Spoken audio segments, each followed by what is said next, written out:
Hello friends, இன்றைக்கி நம்ம கடாய் பன்னீர் எப்படி பண்ணுறது பார்க்க போகிறோம். ஒரு கடாய் எடுத்துக்கோங்க, அதில் வெண்ணிறமாக்க பன்னீரை பொன்னிறமாக மாற்றிடுங்க. இப்போ அதே கடாயில் வெங்காயம், குடமிளகா எல்லாத்தையும் போட்டு ஒரு ஃப்ரை பண்ண எல்லாத்தையும் எடுத்து இன்னொரு சட்டியில் வச்சுட்டு, இதே சட்டியில் வெங்காயத்தை சின்ன சின்னதாக கட் பண்ணிவிட்டு டொமேட்டோவை நல்லா அடித்து அதில் தேவையான தூளை போட்டுட்டு ஒரு கிரேவி கண்டனுக்கு ரெடி பண்ணுங்கள். இப்போ கிரேவி ரெடி. இந்த கிரேவி மேலே நம்ம செஞ்சு வச்சுருக்க பன்னீரையும் குடமிளகா அந்த வெங்காயத்தையும் எடுத்து போட்டு ஒரு கிண்டுங்க. கடாய் பன்னீர் ஆல்மோஸ்ட் ரெடி.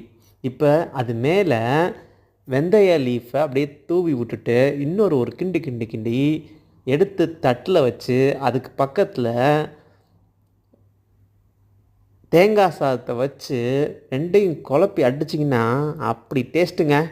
சப்ஸ்கிரைப் பண்ணுங்கம்மா பண்ணால்.